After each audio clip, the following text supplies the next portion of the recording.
YAM. This food product of the tuber food race is classified as one of the homogeneous foods in Africa, taking its place in the realm of cassava and potato. With a top rating in the African food chain, the yam tuber is being grown and consumed on the continent as far back as people existed on this geographical space.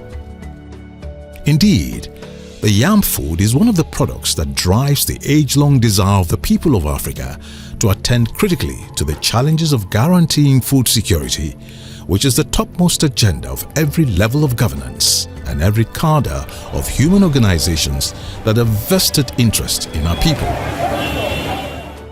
West Africa. This geographical identity has over the years, and invariably so, acquired the badge of being tagged as the hub of yam production and consumption all over the world. As a matter of fact, this sub-Saharan Africa region is technically christened globally as the Yam Belt, and rightly so. For from the Cameroon and running across the sub-region through to Côte d'Ivoire, yam farmlands and plantations adorn West Africa with its greenery and audacious space. With an annual turnover of production which is currently totaling 88.3 metric tons. The West African Yam Belt accounted for 96% of the global yam production. Furthermore, the current estimate puts Nigeria production figures at 61.2 metric tons. This represents 72% of West African production. That's not all. The yam product value chain plays a critical role in the livelihood of the inhabitants of West African coast and the continent at large. It serves as a mainstay for the much more value-added and advantageous purposes to the people. The food processing industry, for example, has found the yam commodity as a lucrative business, such that investors find it as a profitable venture, especially in terms of cash volume processors are making and depositing in banks. But sadly enough, this tuber crop has been plagued by challenges that has gone unabated over a period of time. These multifaceted challenges, for instance, will include perennial invasion of pests and infectious diseases, lack of quality seedlings with its attendant demerits of decrease in productivity and species, issues of breeding preferences, the inability to optimally gain from the economic and business opportunities that runs through this commodity value chain, as well as the socio-cultural influence that this crop commands.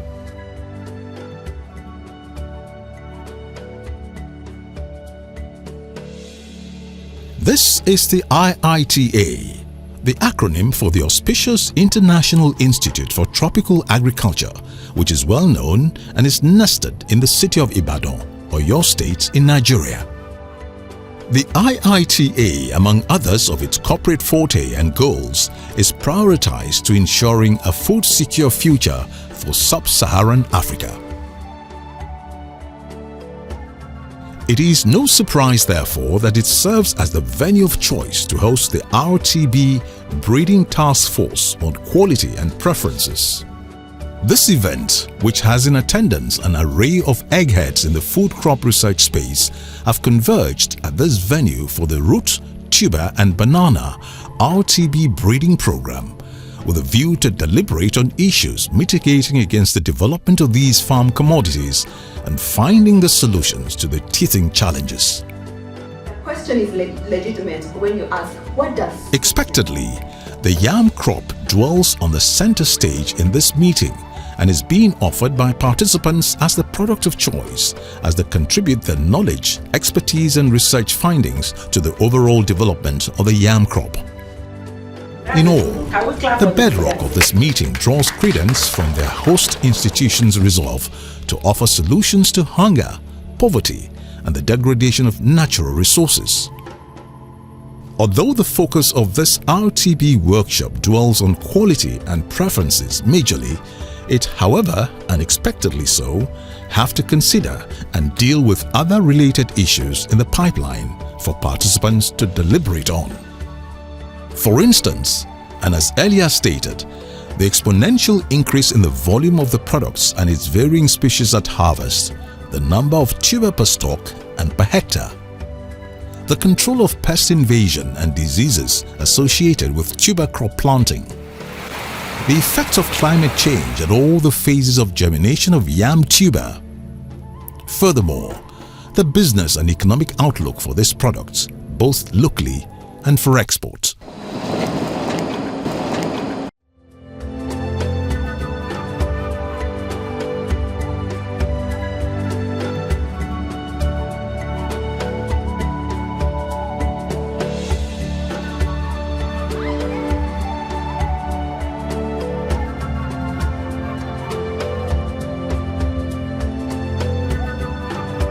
Yam is a key crop in West Africa and also for Nigeria particularly.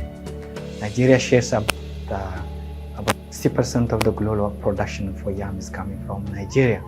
So this crop has to be a priority crop by the government and also by other actors. Dr. Patrick Adebola is a senior scientist and lead researcher on the RTB breeding project, an astute food crop scientist. He now shed more light on the RTB project. The RTB breeding project, especially the YAM component, is a build on what we have achieved earlier on. There were several projects before the RTB breeding project came up. The institute have been embarking on YAM research for over 30 years. And a lot of varieties have been developed in conjunction with the National Root Crop Research Institute, which are our partners in terms of yam research in Nigeria. We also have other partners in West Africa, in Ghana, in Cote d'Ivoire, in Benin Republic, and a lot of varieties have been developed. The RTB breeding project is now building upon all these achievements. Yam is a key crop in West Africa and also for Nigeria particularly. Nigeria shares about 60% of the global production for yam is coming from Nigeria. So this crop has to be a priority crop by the government and also by other actors. So an attention should be, an investment should be given to this highly valued indigenous crop. It's about developing better varieties. That's when farmers they use those varieties in their fields, they will get better yield, more food security, and particularly because of climate change, more climate resilience. And in some cases, additional income as well. And we're very much cognizant of the fact that there is a huge population shift in terms of increase and in terms of texts and in terms of food systems. So we need to be ahead of these changes. And what do we do basically? I mean, the world is changing. We're evolving in a society where the market's intelligence is changing. Demand is changing, population shift in terms of ideology, in terms of needs. I mean, we're still dealing with issues that deal with harbor on climate change. So this multifactorial demands some proactive measures. YAM has a low multiplication ratio compared to the generative crops, I mean the cereals and the legumes. And for this reason, we deploy so much effort into developing technologies that enables us to rapidly multiply the materials we have at hand. We have a technology that we have adopted or modified to rapidly multiply yam, which we call the semi-autotrophic hydroponics. This technology works perfectly in the rapid multiplication of yam, and the rate at which we use the technology to multiply yam is that sporadic. Perhaps the greatest challenges of the growth in volume and quality of the yam tuber is the perennial invasion of pests. This plague severely affects the development of the crop as it grows and adversely presents a far less quality at harvest. But where you produce a lot, But if there is no control of pest and disease, you produce a lot of, a quantity of yam, and at the end, the small while remaining for eating is so low that your work is negative. I don't know whether you are getting me seriously, So controlling pest and disease become an important aspect, and the program also is focusing on that, to produce a lot of yam, but also to protect what is produced from the pest and disease is what exactly the program is doing. The breeding objective is to develop some new varieties that are highly resistant, tolerant to disease and pests, and also we focus more on nutritional value, because anything we are breeding, it has to be very good to the end users. And then the way we are doing the breeding before is kind of like, okay, we make our selection, we go through a lot of process which take a lot of time. So in summary, my own work at IITA in the lab here is to proceed for the development of what we call genomics tool resources to speed up the breeding, which at the end will result in fast developing variety to the farmer hand. This is the Situation Room nested in the Genetic Resource Center building of the IITA. Notable science researchers have come together to form a task force to attack and push back these mitigating problems in the root and tuber crop environment. They have converged to brainstorm and share valuable information which they brought from their different geographical locations and laboratories. This gathering, a lifeline casting for rescue of sort, is out to reverse the adverse status quo by capturing succinctly the extent of the damages caused by these problems and seriously examine the solutions proffered by these experts in order to tackle these problems head-on. From the seed generation and cultivation stage to the desired product preferences for the end users. Genetically modified seed components should be able to produce varieties that can withstand, for example, pests and diseases that usually attack the plants, and thereby ensuring that good quality are produced and desired preferences are gotten at the harvesting stage. Furthermore, through the meticulous procedure of laboratory schedules like what we're viewing going on at the IITA campus in the YAM multiplication facility, altering the trays of these plant seeds ensures a well-monitored breeding processes and desired results like being able to withstand the negative effects of climate change, achieving the exponential increase at harvest, and building resistance against pests and diseases, to mention a few, are expected to be achieved. Dominique Dufour is a food technologist with more than 3 decades of experience, presently pitched with CIRAD in France. He is on ground at the Situation Room in IITA to contribute his quota. In the RTB breeding project, I am the quality manager, the leader of the quality component, because we know that adoption is really linked to the preference of the consumer, and we are working on understanding the preference, finding the traits who are responsible of this preference. Especially for yam, we are working on boiled yam, we are working on pounded yam, we are working on different products, but mainly these 2 products who are key for staple for the people. And we are working on the understanding the preference to be able to help the breeder to select genotypes who respond to the preference of the people. We have other varieties like Labreco, which are sweet. We have a whole lot, and because of that, at the research end, we want to protect the crop, we want to boost its productivity, and we want to ensure its availability on the market. Yam is an important traditional crop in Uganda. It's grown all over the country, but it's one of those neglected crops that has received very little attention from research. And actually, we're very pleased that because of our work in RTB breeding, we're doing research and plant breeding in YAM, not only on West Africa, because through RTB breeding we started doing research also on East Africa, and in more specific terms in Uganda, where we started a plant breeding effort in Uganda to develop super varieties for the Ugandan farmers, working very closely together with the natural program in Uganda, which is called NARRO.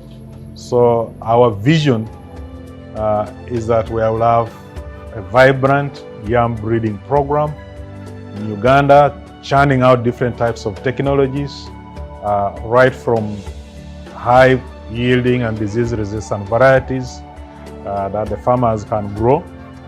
In Ethiopia, the population is near to 120 something million. So for this population increase, such kinds of crops are very important. So we need to improvement. That's variety development for the drought tolerance, biotic stress tolerance. Variety development is very important. YAM is not only YAM, these RTB commodities are very resilient commodities because they are adapting the climate change and also producing a large quantity of yield in a small area. So these are resilient crops. Also, there are innovations around the seed systems. Once we come up with new varieties, how do we get these out to the farmers in form of seed that they are able to plant? So we are grateful that we have now access to these technologies, and we are really looking forward to joining this network, the bigger network for YAM research in Africa. Like the nations of Uganda and Ethiopia that has joined their counterparts in the Yam Belt zone of West Africa, another sub-Saharan country participating in this RTB breeding workshop is the Democratic Republic of Congo, DRC. The quest for the solution to health and nutritional related challenges has brought this nation to the West African coast. A member of the Faculty of Agriculture and Environmental Studies, Université Évangélique en Afrique, in the DRC, Dr. Jean Mondo shed light on this development. People are now more attracted on yam based on what is said about its nutritional value, because there are other projects in the country, for example, educating people on healthy diets. And among those foods which are advised to be eaten, yam is among of them, based on its low glycemic index. Mostly because the demand is high, but also not much production is being done. Meaning that a project like this one is having that ability to boost production, which is also be supporting those producers who are mainly farmers. The yam food crop is considered the king of crops in Africa. This is because beyond its primary role of being among the foods that are considered a staple in the catalogues of food consumed regularly, this commodity is also a game changer when we consider the business and economic interest it commands in the raw food merchandising industry. This sector is quite large and it continues to attract players and investors in large numbers, particularly because of the various countries' governments calling to its citizenry to embrace agricultural investment, food production and processing.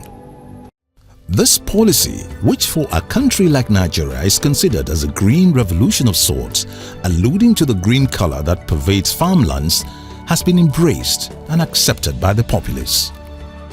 The pivotal interest built in the food commercialization sector by the incumbent and prospective players in this industry is guaranteed profit, which is consistent and growing. In recent times also, most countries now offer loans and grants through specialized financial institutions and establishments backing up the policy. Indeed, the business opportunities that the yam tuber offers can be alluded to the proverbial from cradle to grave statement, that is, from the seedling stages to the preparation for eating the yam tuber, offers profitable scores along its value chain. There is the seed component of it, that is worth investing into. And for those that want to produce the food yam, there is the business component of it, because yam as a crop, till date, to the best of my knowledge, is the crop with the highest return on investment. So whether you want to enter into the seed system or the seed component of the crop, or you want to go into the food tuber production, or you want to fall into the climb of the processors. So YAM offers an array of business platforms that anyone can launch into to make good profit. Markets that spread across the African landscape always have a whole section dedicated to the sale and purchase of the yam tuber. And in some cases, it has a whole landmass of its own dedicated solely to the business of yam. Traders display different varieties and species grown in different seasons and locations, therefore offering an array of choices to the buyers.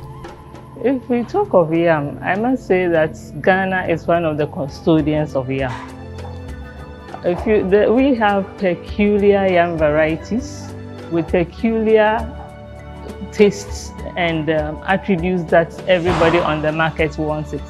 If you go outside Ghana in Europe, every yam on the shelves is displayed as Ghana yam because the taste is unique. We call it pona.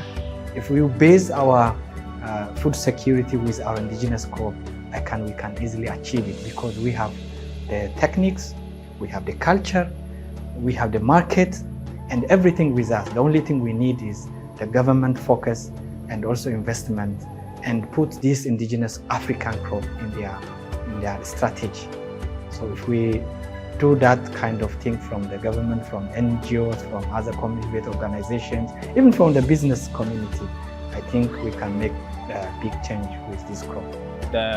When you see the reports coming from DRC, yam is among the most expensive food commodities. The demand is high, but also not much production is being done, meaning that a project like this one is having that ability to boost production, which is also be supporting those producers who are mainly farmers. Yam is a food security crop in West Africa, and the reason why we are embarking on yam research is to make sure that varieties that are preferred by farmers, varieties that are preferred by end users are produced and given to farmers to plant. It is the preferred staple in West Africa, and it is about 300 million people are relying on yam as a staple food crop in West Africa. I want them to be varieties that are high yielding, that have high quality in terms of the tuber qualities, and that will satisfy the demand of the consumers.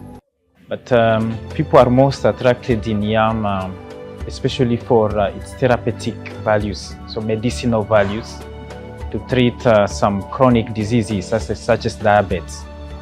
And this particular project is really important because it's helping people to get to gain awareness on those particular aspects.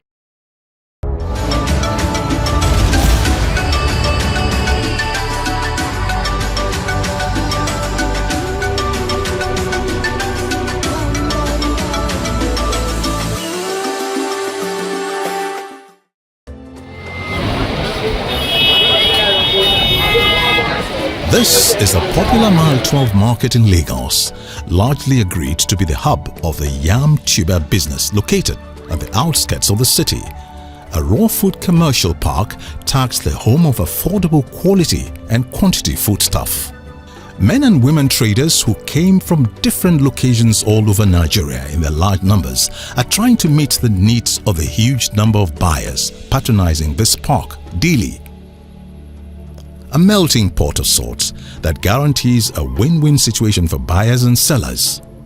Noticeably too are the armies of laborers in their drones that are engaged in the process of offloading and unloading the yam tubers from various levels of containers to the other.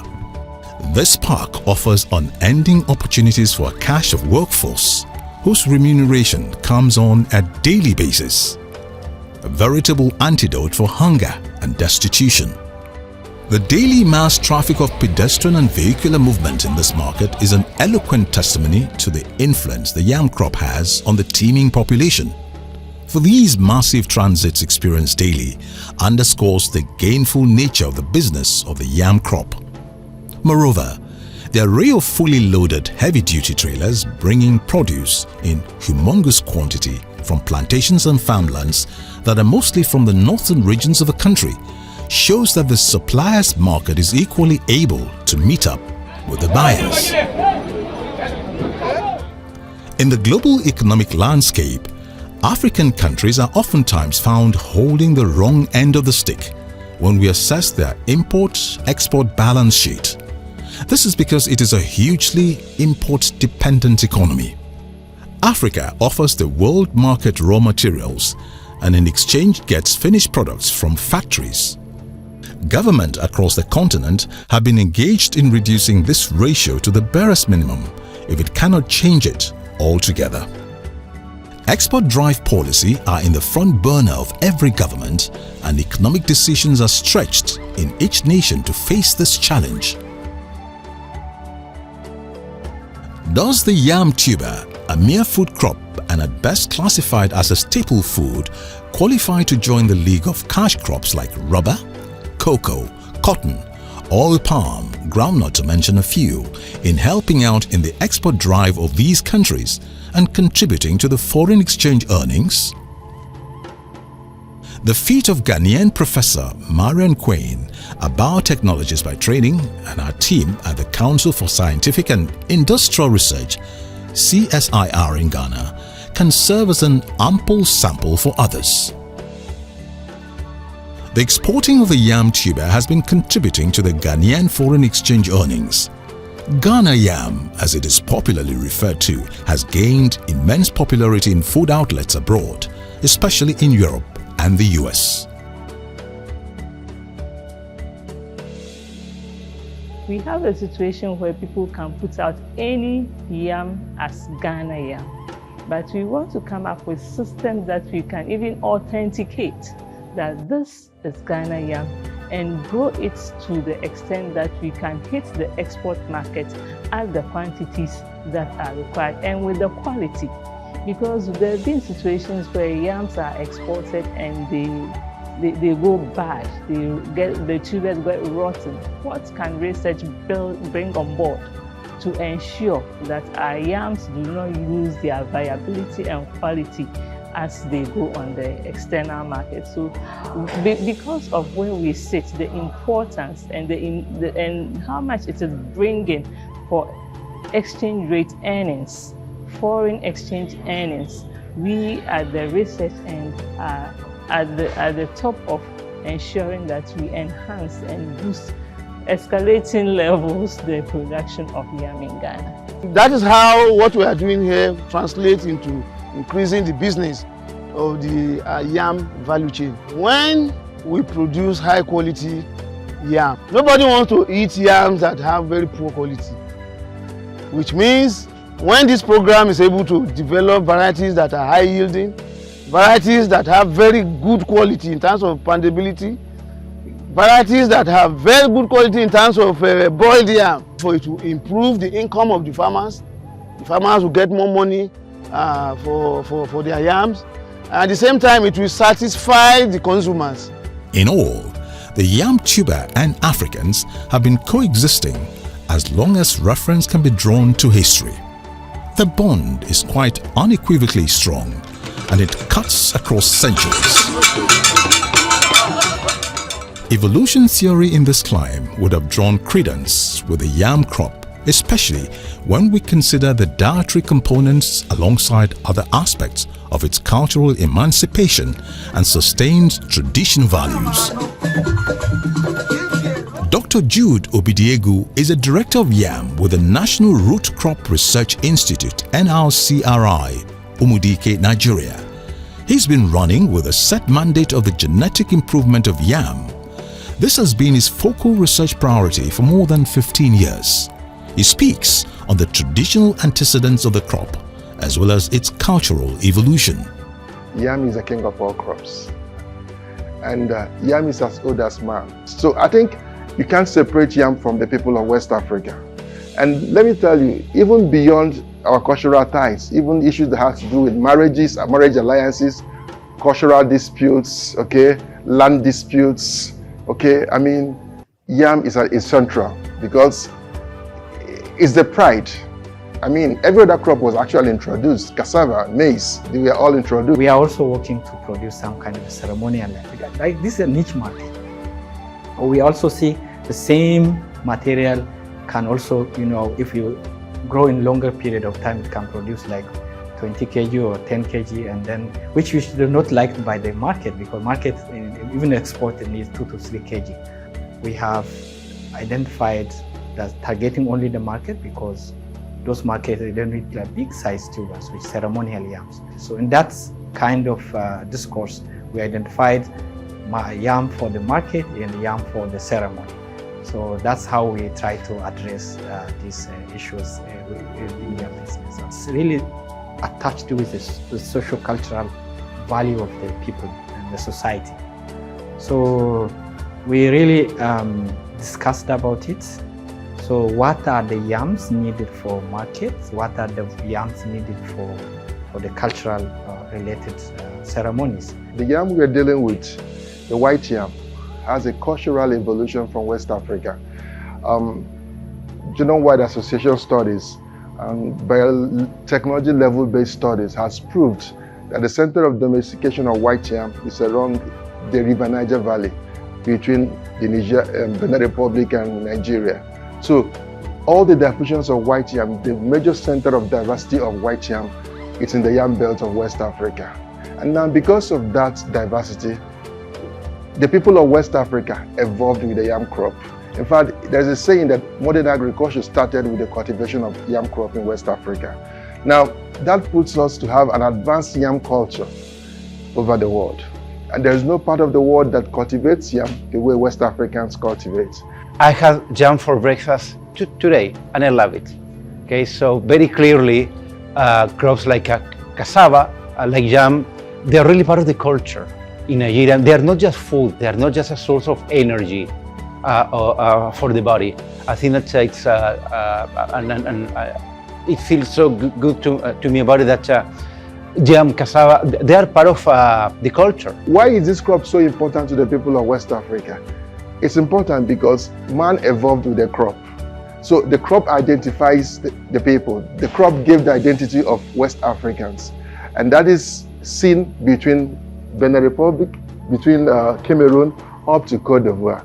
So people, they really, they love their crops, but they take it very seriously. So, and as you mentioned, there are some festivals and many activities that they are organized really around yam, around cassava, and around RTB crops. So it is, again, it is really part of the culture. It's not just a food.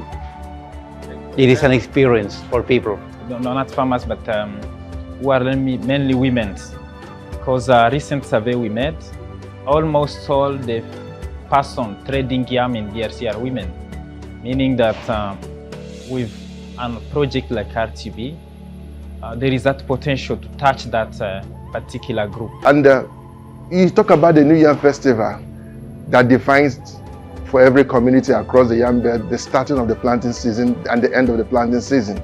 Nobody eats harvested crop unless yams are harvested. And once the yams are harvested, prayers are said within community-based incantations, and people are now free to move into cultivate. It's like the crop brought stability in governance, cultural in governance.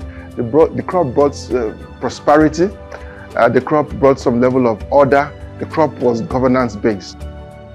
Without any equivocation of doubt and contradictions, the yam crop has established itself in the lives and livelihoods of the people of the sub-Saharan Africa.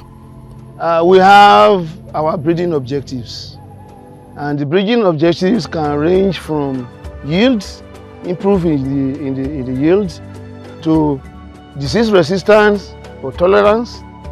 It can be, the breeding objective can be targeting certain quality in terms of tuber quality, to be specific, where we have some materials that are non-oxidizing, which means when you cut them, they don't turn into any color, they don't turn into red. It will remain white. We can also have a target in terms of high dry matter content, which means we want the yam to have dry matter content which might be sweeter. We can also target quality in terms of the pounding quality. Are these yams poundable, or do they have some other sorts of molds when you pound them? So those are some of the things that we look into. Therefore, the RTB YAM breeding program is out to combat these challenges and finding solutions to ensure the availability of the yam tuber with good quality and the desired preferences. Scientific research and programs needed to ensure this in all its ramifications cannot be overemphasized.